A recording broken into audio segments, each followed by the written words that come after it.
All right, hey guys, Sam Stein, managing editor at Bulwark, joined by Will Summer, who's looking jacked. Will, muscle T. Thank you.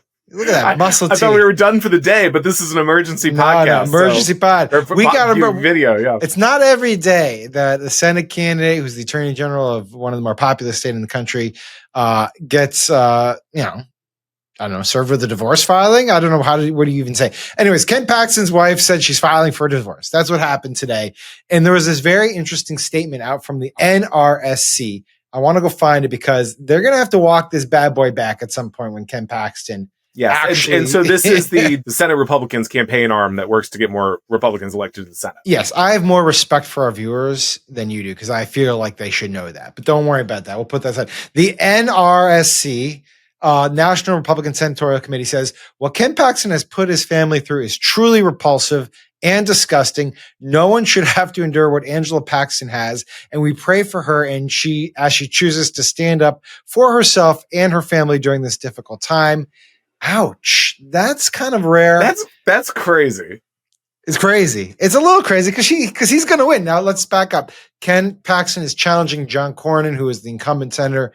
The NRSC is obviously taking a stand here. They want Cornyn to win the primary. He's losing badly in all these primary polls. So they're putting themselves into corner. But what do you make of all this? Ken Paxton, kind of a shady character to begin with. Yeah, well, I can tell you as a sort of native Texan myself. Yes, credentials. Ken Paxton's antics. I mean, he's if folks Google Ken Paxton scandal, you'll spend the whole night reading about different ones. There's some good ones. I'll tell you my favorite in a little bit, but go ahead. So yeah, I mean, this is a guy. He's the Attorney General. He is a kind of constantly embroiled in investigations. He's had at least, I think, one affair that came out previously. And then this got to the floor of the legislature, and his wife is a state senator, so she was there for it. I mean, it's really, but this suggests, I think her statement, she says that there were new discoveries or new revelations. Yeah. So that suggests to me that maybe something else has come out. Well, so there were allegations of an affair with a woman who at one point in time may have been colleagues with Ken Paxton's wife, who is, correct me if I'm wrong, she's a state lawmaker, right? Is she in the state house? Yes. Mm-hmm. Okay. And even when Ken Paxton was going through the impeachment proceedings, his wife, Angela, was just by his side the entire time. She was not allowed to participate in the proceedings because, well, she's clearly biased. And so voting on her own husband's no one wonders in which direction. At the time, there was concern that she would be biased in his direction. But she sat there during the proceedings wearing red, which was the color of Paxton supporters, and glaring at her colleagues through it all. And she stood by his side amid all this stuff. Ken Paxton is an unsavory character. Let's put it that way. There's a whole load of problematic things in his past. My favorite one is this. I'm going to just read from Wikipedia, but supported by a number of different articles. There was surveillance video from a Collin County courthouse in 2012 that showed Paxton taking a Mont Blanc pen worth $1,000, which had been accidentally left behind at a metal detector by a fellow lawyer, Joe Joplin.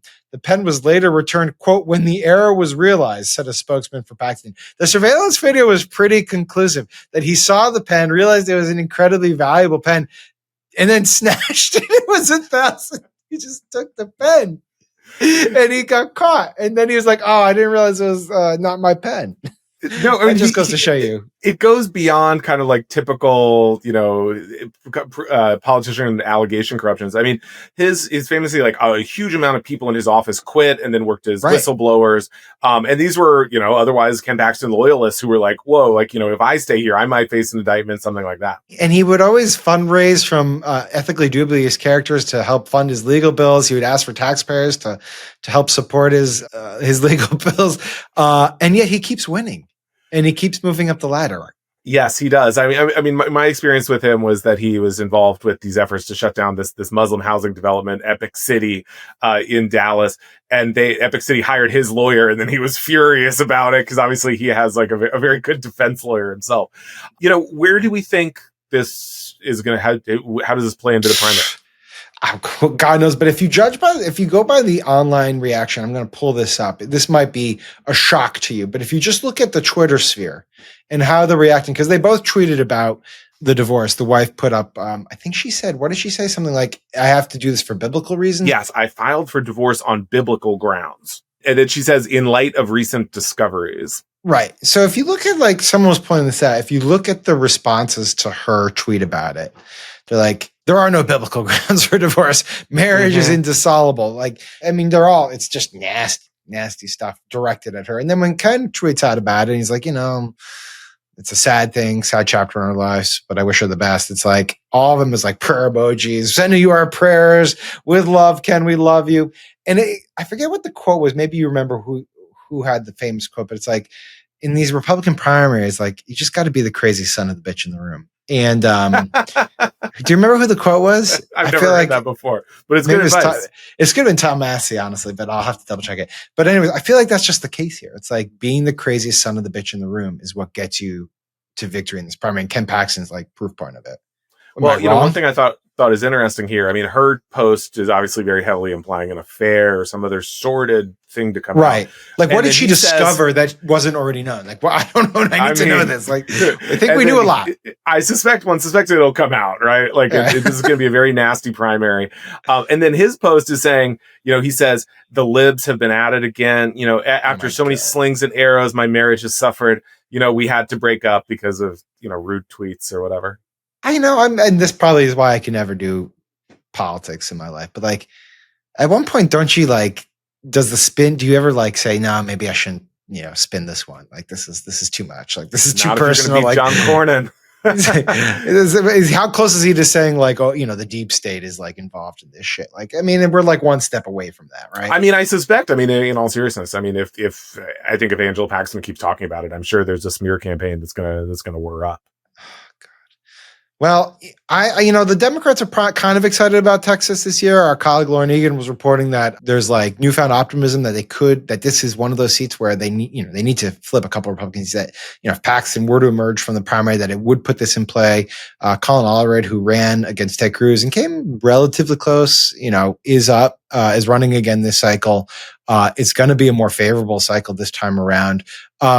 And then there's this representative, James Tallarico, who I don't know if you've seen any of this stuff, but he is like this young Texas rep. I don't follow Texas State House stuff at all, honestly. I mean, I do a little bit tangentially, but this guy is constantly popping up in my social media feeds because he does these incredibly viral, and it's not like gimmicky stuff. He just gives these really impactful speeches, and he has this incredible way of doing these questionings in these hearings, including on stuff like the 10 Commandments in the school and school choice. And his clips go viral constantly. And he's going on Joe Rogan. And it looks like he also is considering a Senate bid. And that would be really fascinating because this dude is articulate in ways that not many Democrats are. And I have a suspicion that he's got some smart people pushing him along as well. So we'll see what happens.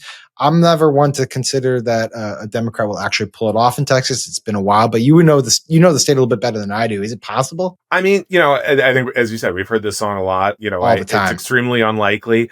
But then again, it does seem like Ken Paxton. We'll see what remains to come out here.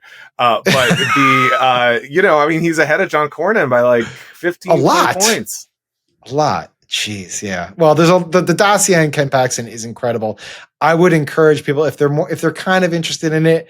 Our friends over at Crooked, Aaron Ryan and Alyssa Mastromonaco, they did this incredible video. They have a whole series of things called This Fucking Guy, where they just go after one dude about destroying America. And they did one a little while ago on Ken Paxton that unpacks about 30 minutes of scandal. And they probably could have gone for another 30 minutes. It's worth a watch if you haven't seen already. Can't believe I'm plugging them so hard, but it's worth it. In the meantime, I will plug us. Subscribe to our feed where we can plug other people and you get it all. One service shop. Will, thanks for doing this on short notice. Really appreciate it. Thank you guys for watching. Subscribe to the feed and we'll talk to you later.